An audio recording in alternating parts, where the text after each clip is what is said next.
Spanish, nakasandal sa pader? What's the expression? I don't know. Cut! Well, the technical term is adventure bike. We've done the north, you know, the mountains, fantastic, you know, Sagada. I mean, I've been up to Pagudpud from Manila. On a bike? 16-hour ride straight. Straight? Stop for lunch. Wow. Yeah, I mean, Where do all you over stop I've for done. lunch? Do you eat in the turo-turo? Of course. Parang hindi halata. Yeah. I'm wearing my helmet. Do you feel the burden of that, you know, the name?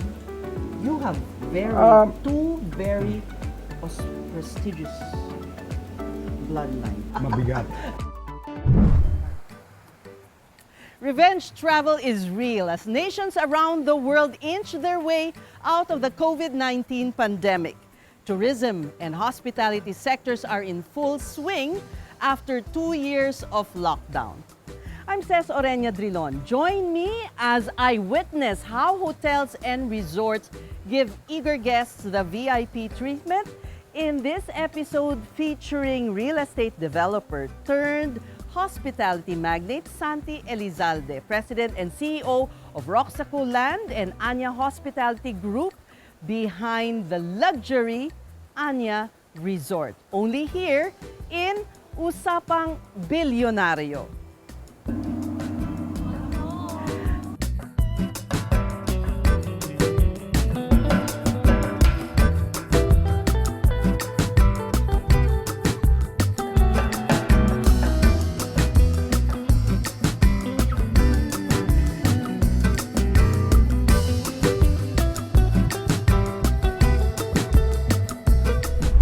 What are you proudest about in Anya? Well, I think I mean, this is where it all started. The Anya idea, which is really a concept that you know, we wanted to establish and perfect. In effect, this is our laboratory, so to speak, right? So we've been doing the fine tuning for a little over 4 years now. Actually, we just completed our 5th year in mid-July. But unfortunately, 2020, 2021, they were difficult years, no? So just over the years, just doing the fine tuning to make sure that you know, we got as close to perfect as possible, no? And to you now, this is perfection. Well, it'll never be perfect, no? It's always a work in progress as far as we're concerned. So I mean, but the idea is, okay, we established the brand, a really truly Filipino brand. You can call this the first Anya property in the country. And the plan, the vision is to really, you know, put up more Anyas in the beautiful tourist destinations that we have in the Philippines. No? So you're focusing locally, no looking overseas yet. Well, I mean, I'm sure there have been for inquiries. now, the intention is yes. I mean, you know, there are many opportunities, but you know, we will never close the door. We have received inquiries from, you know, possible investors located throughout the region. We've told them nicely that we are not yet ready to take that step because really the focus right now is to expand locally. This goes back to when Club Punta Fuego was first opened. Okay, and way back then, it actually had a different name. It was Fuego Hotels and Properties Management Corporation, right? And that at the time was a joint venture or partnership with Landco Pacific, Who was also who was also the Part developer of the Punta Punta Fuego projects, both Peninsula and Terrazas. Okay, and then over time, Roxaco Land made a decision that you know, hospitality was something that we wanted to be a part of. No? Why? Because we just felt that in the Philippines, the hospitality industry, you know, Needed. presented us with a lot of opportunities. Huh? Ah, aside from the opportunity, your knowledge, I suppose, was Exactly. I mean, Was of knowledge, experience an that we were advantage. able to gather Yeah. over time. So I suppose you also spotted a vacuum in the luxury category. Yes, we did, but I mean, there were obviously there were hotels, brand name hotels, um, Metro Manila, maybe Mactan, but beyond that, not much, right? And these are all international brands. Exactly, Mainly. no real Filipino. So yes, I mean, you know, we figured, you look at Indonesia, you look at Thailand, you look at Singapore, I mean, they have they're homegrown. local brands that are known worldwide. Yeah. And we were thinking, if you go to these properties that are owned by precisely firms that from these different countries, 50% easily of the staff is Filipino. I mean, so we figured if they can do it using our people, you know, is there a reason why we couldn't do it here in the Philippines? After all, I mean, we're known for our hospitality. Right. You know? But the training is different. I mean, you know, that's what these Yeah, but the training, brands provide. it's all relative, you know. We have people that have either been exposed to foreign brands, hotels, resorts, and the cruise ships. Exactly, I was about to say. Cruise ships. I mean, that a lot of the people We here, provide a lot of the people that the we have manpower. here in this resort. Yeah. Our ex-cruise ship. Yes, Wow. yes. So, part of that also is giving opportunity to Filipinos in their homeland. Correct. So a chance to come back, be with their families, Yeah. and have them contribute to the success of the property, to the success of the brand. So was that discussed in the boardroom? How did it come about, or was it because you and Pedro Rojas were shooting the breeze? What was the Well, it germ was of it, the wa- it was idea? always about, okay, there's an idea, possibilities. We do have local brands that have been very successful, but I think with the destinations that we have, that are really most of them are underdeveloped. You had the capital. I guess in the Philippines, that was what was lacking, maybe?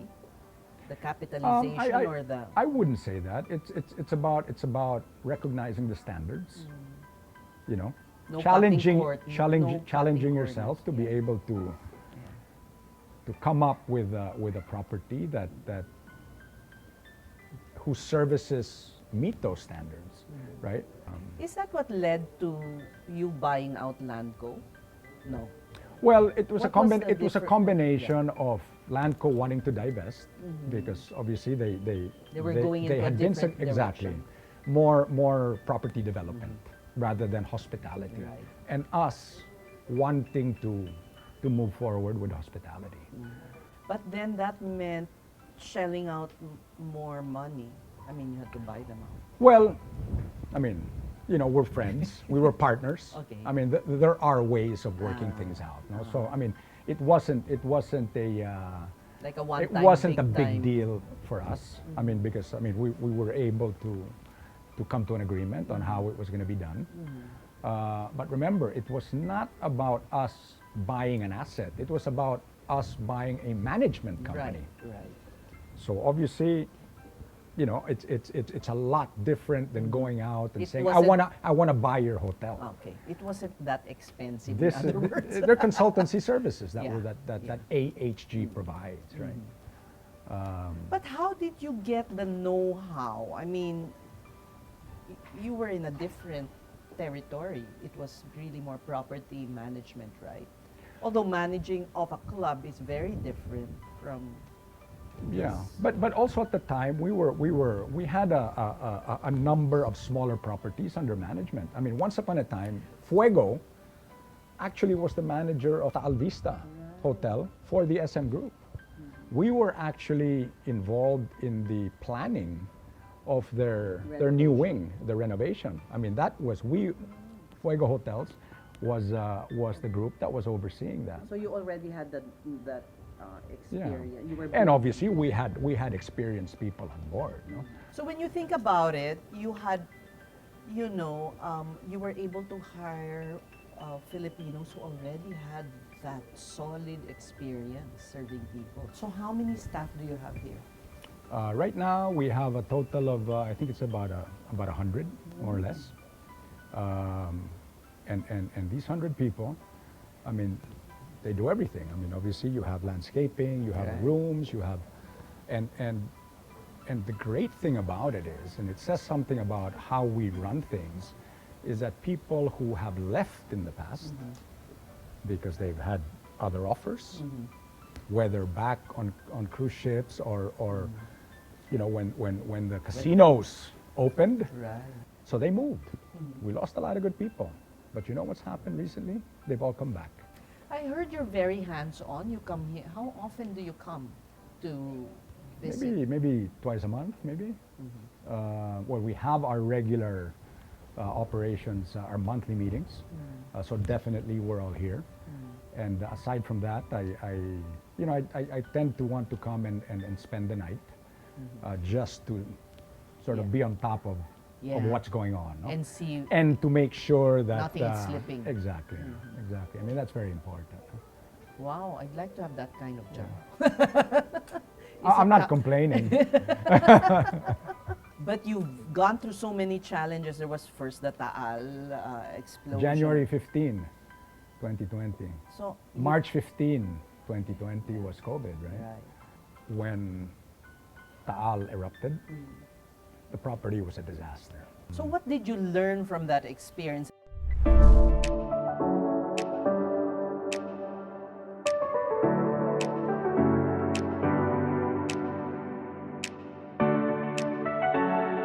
hospitality business as a whole has recovered nicely. Going back to 2019, we are doing better, knock on wood.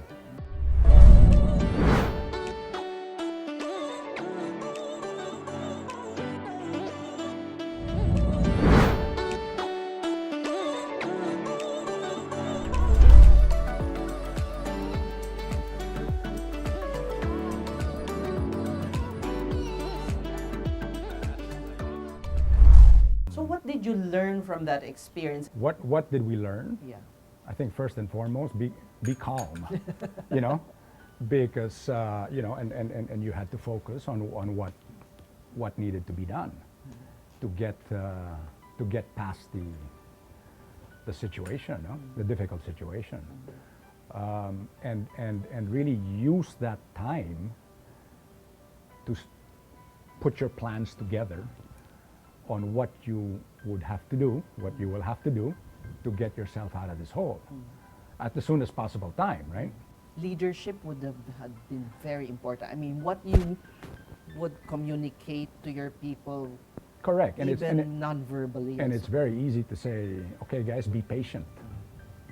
But then the question was, patient for how long? Yeah. Right? So I mean, it was a difficult situation, but you sort of had to keep the motivation. I mean, hope. Right. Provide hope that we're almost there. We're almost there for everybody. So personally, what did you learn? What did you learn in the pandemic, personally? Well, I learned to take a step back, and because obviously all the questions were being thrown my way, And you didn't have the answer. and who? Yeah. I mean, I could not pass it on to anybody else. Yeah. So I had to take a step back, think about it, and you didn't have to come up with a solution within 5 minutes. Immediately. You know, I mean, think about it, because obviously whatever decision I made or the management team made will have an effect on a lot of people, you know. So it wasn't more just about introspective, just about Anya. I mean, AHG manages 4 Go hotels in Metro Manila. So that in itself is about 400 people. Ideally, you want to have them there, but we weren't generating any cash flow. Right. So how do you How do you pay them every 15 days? What do you tell them? Right. I mean, utang, So you paid them. that we had to. We had to find ways. We got to a point where we actually had to contribute to a pot to go out and buy groceries, and we distributed groceries. But The this problem one with this you is couldn't nobody project, knew when yeah. it was going to end. Yeah. So it just kept going and going and going and going, right? It was extremely difficult until we got to November, was it October, November of last year, when, things started to open up, no? But then Omicron happened. The LGU allowed us to open, under controlled circumstances. So we had a pretty decent November and December. Comes Then- January, shut down again. So the momentum that we were was building lost again. was lost again. So, and it took us, it took us until I think March. We started to feel that things were again heading in the right direction. So did you learn to be more introspective? Yeah, in many aspects of my life, it was the business side, the personal side, and really it was a life-changing experience for myself and for many people, right? Because again, you were supposed to be the anchor Right. of it all, no? But we all have our limits, and I think self-awareness is something that was very important as well, because again, you are not the master of the universe. That's what you learned. I came to realize, and talking to people, opening up, trying to get ideas and was something that I felt worked. Also spending time doing things on my own, like going for long walks and sort of processing certain situations was important. I felt helped me. I got into yoga. Oh. Yeah. Maybe also by default because my wife teaches yoga. So I was like, okay, what am I going to do today, right?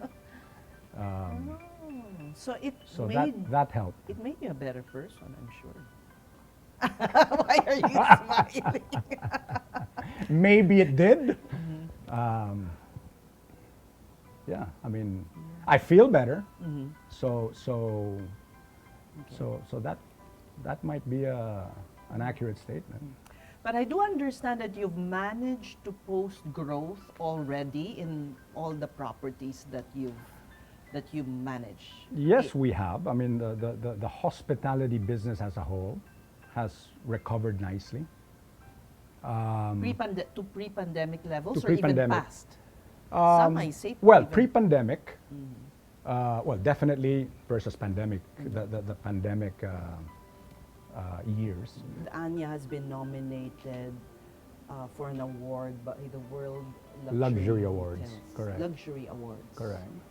And we were nominated in 3 categories: boutique resort, resort restaurant, and our Niyama Spa was also nominated as one of the luxury spa offerings located in a boutique resort. Who does the nomination? How does one?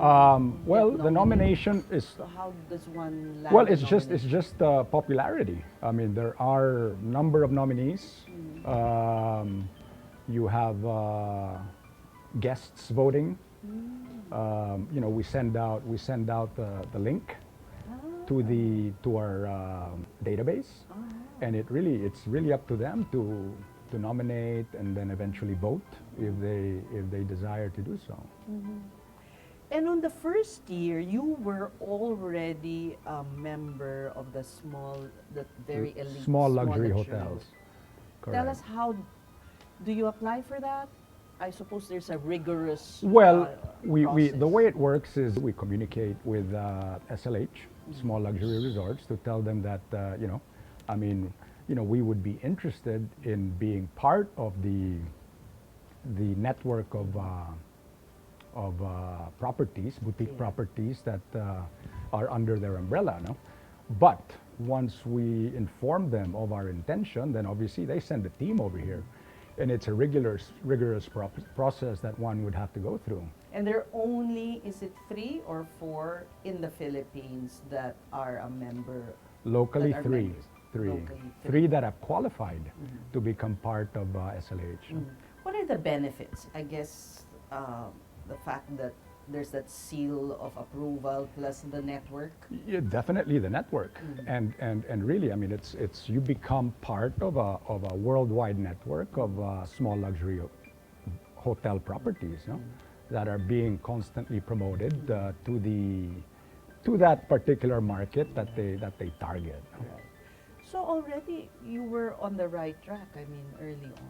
Well, from the start, I mean, that was the intention. I mean, if we're going to do it, we do it right, and it's not, you know, we don't open our doors to welcome guests to a half-baked product. You know? I mean, we had to make sure that everything was in place from day one. And as far as we're concerned, the idea was always, it was threefold, right? I mean, have the best rooms possible, have the best F&B possible, and then the wellness side was also very important. Now we brought in Chele Gonzalez to run Samira by Chele, to also provide a different type of experience to our guests. Do you have to be a guest, as a guest that has booked a room to eat in Chele's No, restaurant? not at all. I mean, you know, it's open to the public. Anya is a resort that is open to the public. So you want to come and spend the night, you want to come and have a trip, you meal? can.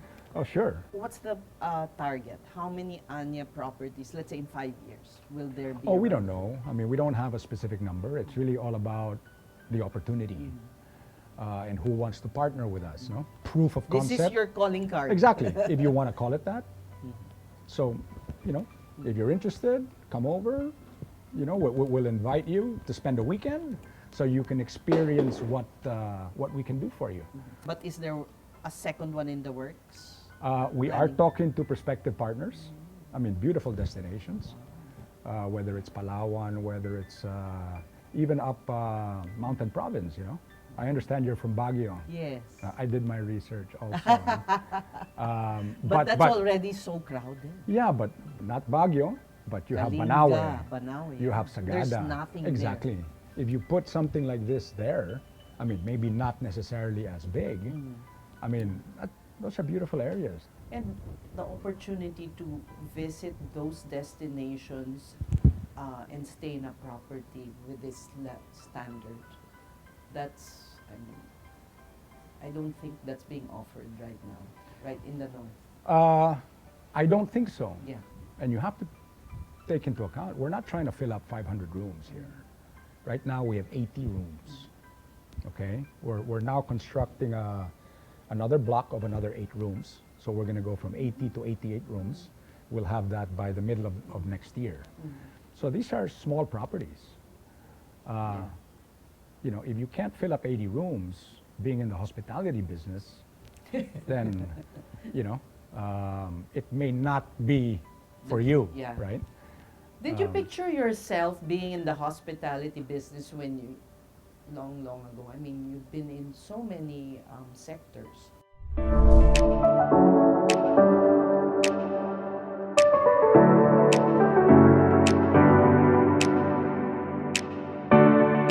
You cannot rely on, okay, you know, here's your little dividendo and stuff like that. You know, I mean, you need to move forward.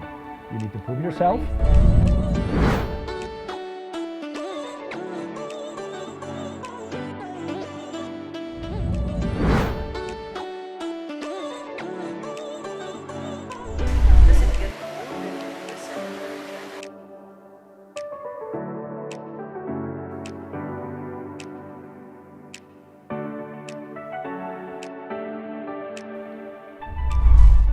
Did you picture yourself being in the hospitality business when you, long ago? I mean, you've been in so many sectors. Not particularly. I graduated from college 1987. Okay. I spent 2 years working in New York City, World Trade Center, 8th floor.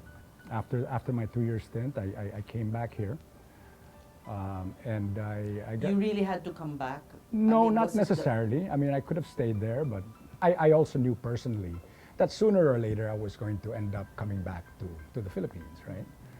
So if I was going to come back after having been there 10 years and then start a career, Okay, might you as know, well. yeah, exactly. So I made the move. Okay. And then I was with Coca-Cola Export Yes. for 12 years. And then I moved on to the family business. No? Already started with Roxaco Land, and precisely one of our first projects was first projects that I was involved with was the development of Punta Fuego, which was very successful. The Peninsula de Punta Fuego project was Sugarland once upon a time, property owned by the Rojas family. So we partnered with Landco, who was the developer, and that sort of, was a foot in the door for us as far as hospitality, as far as managing the club, which we have, I think, successfully done over the, 20 somewhat years. Huh? So you were there right from the start when the family wanted now to convert, the Rojas family wanted to convert the Sugarland into something.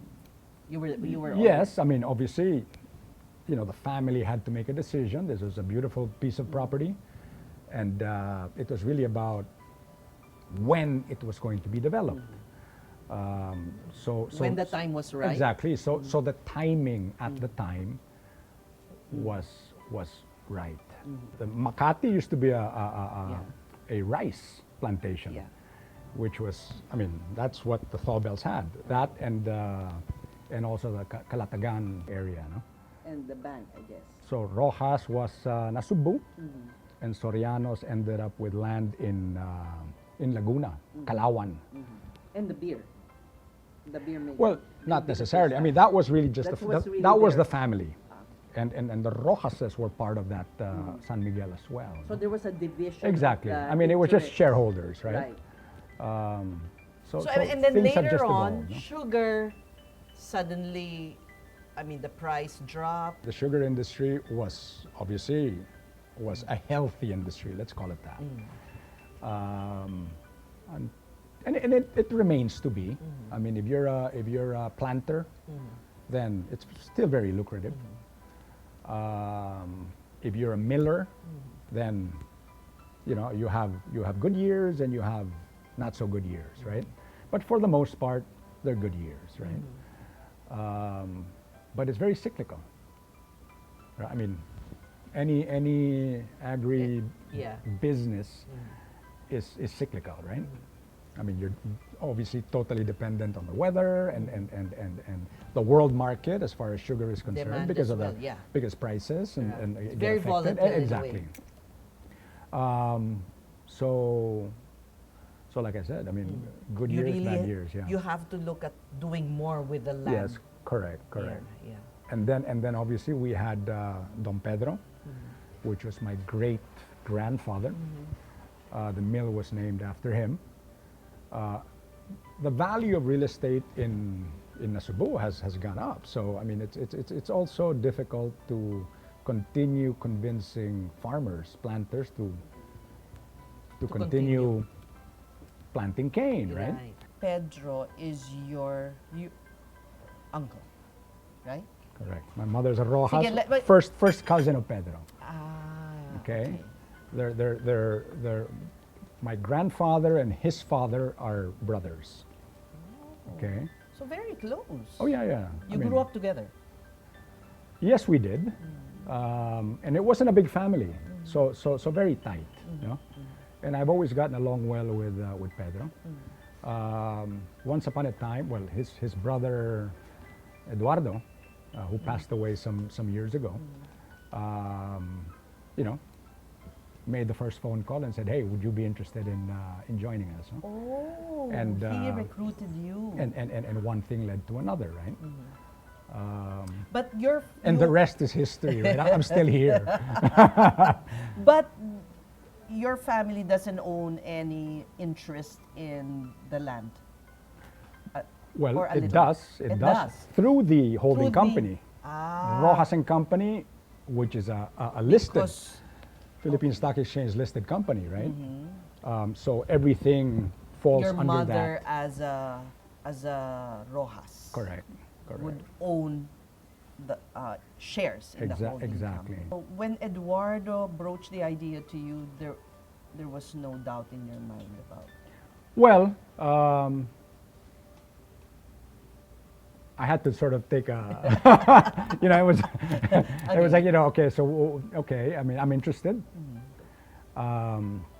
Because I wasn't with Coca-Cola at Coca-Cola at the time, and doing actually quite well, right?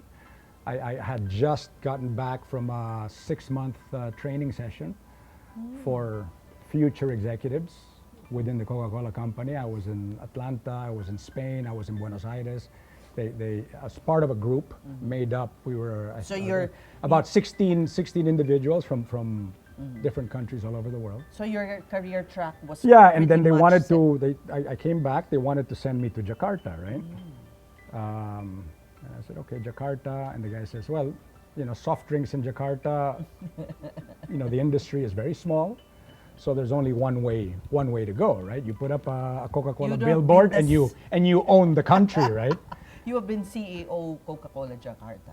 No. I mean, it wasn't gonna be a CEO position at the time, but already at the executive level, right? And then I got the phone call from Eduardo, no?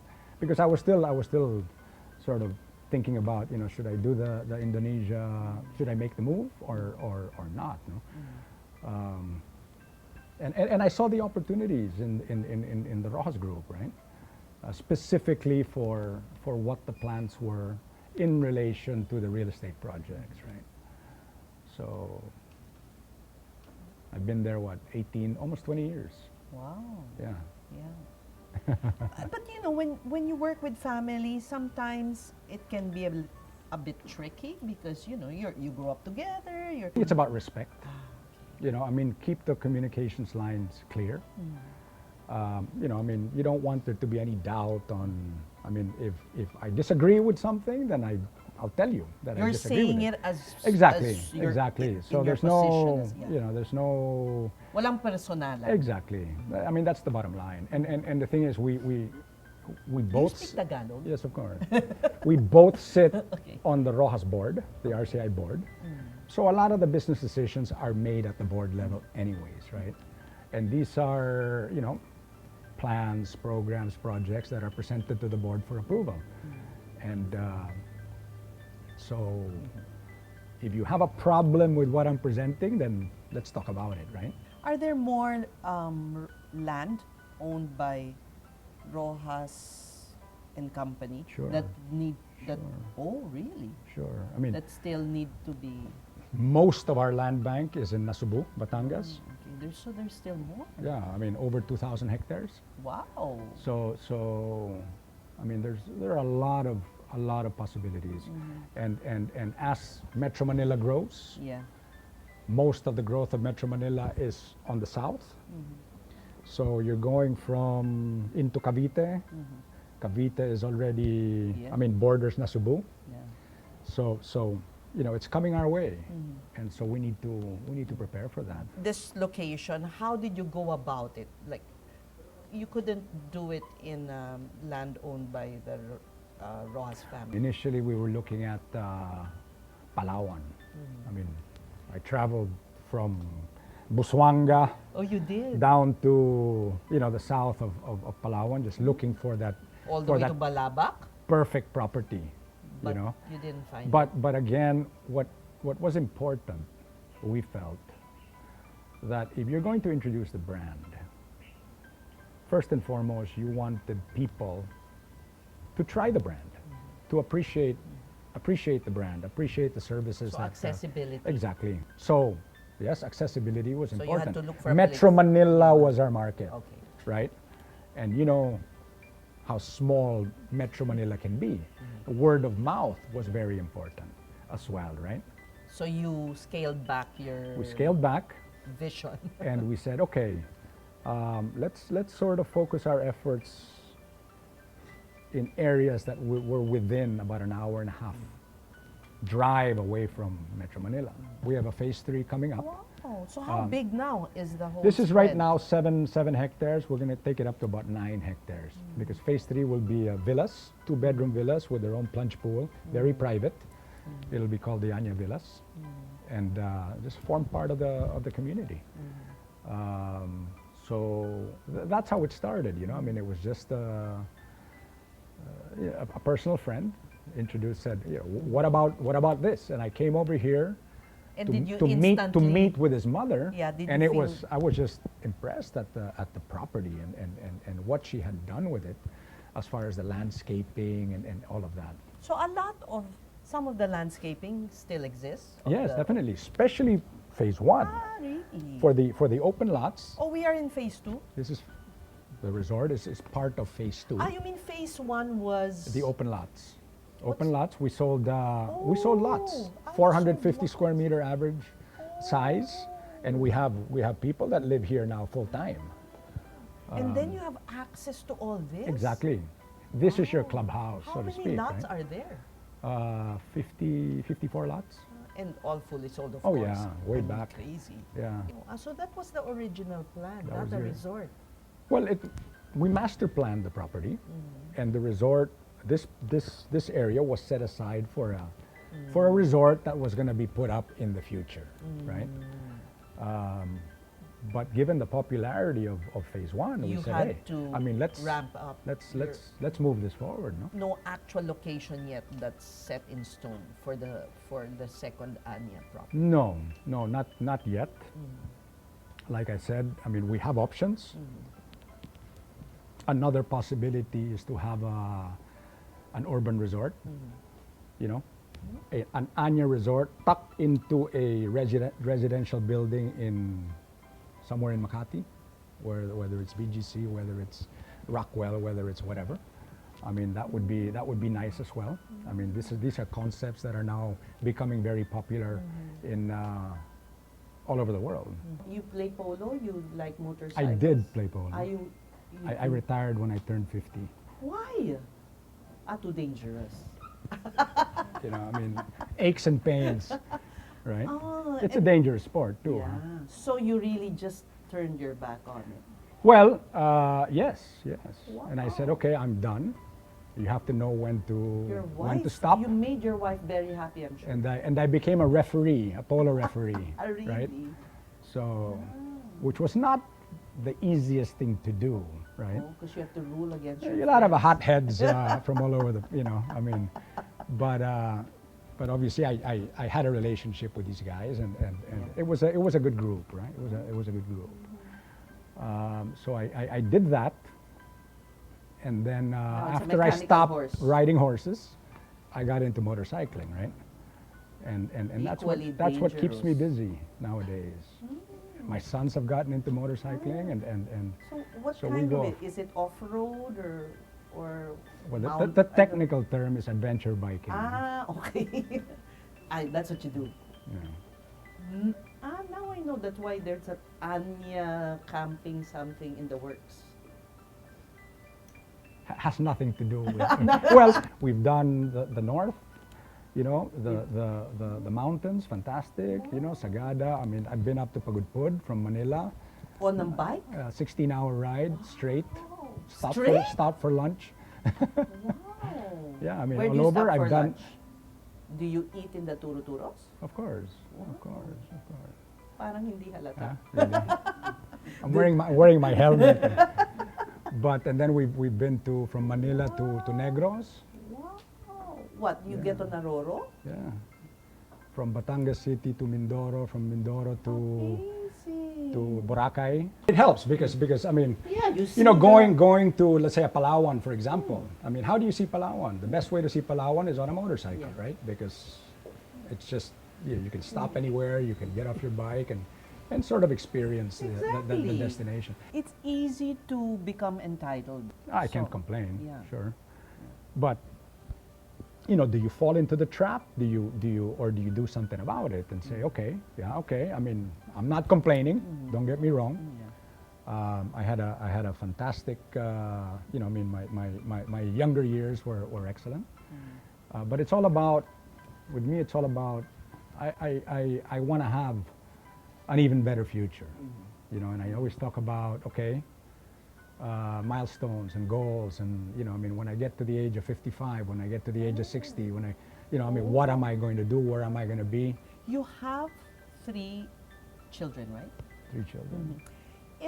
Well, long ago, it was, I don't know if it's true now, as if a place in the company awaits your grandchild, your child.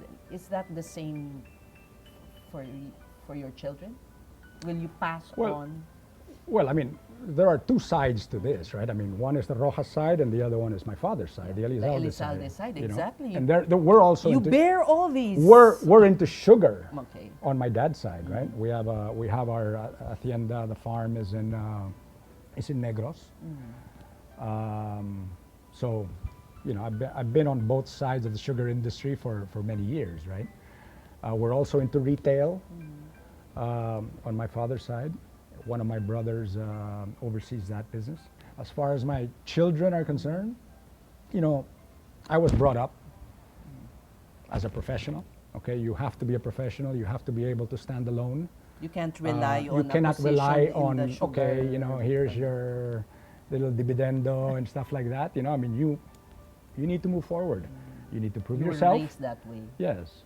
And you had to prove yourself before you were even considered to be part of the family business, right? I mean, what can you, it was more about, It's not it handed wasn't down. an entitlement, right? It was Okay. more about, you go out, prove yourself, and if we like what you're doing, then you come back and you contribute what you've learned. So that No regrets? I mean, because being part of a multinational is a totally different culture. completely. No regrets.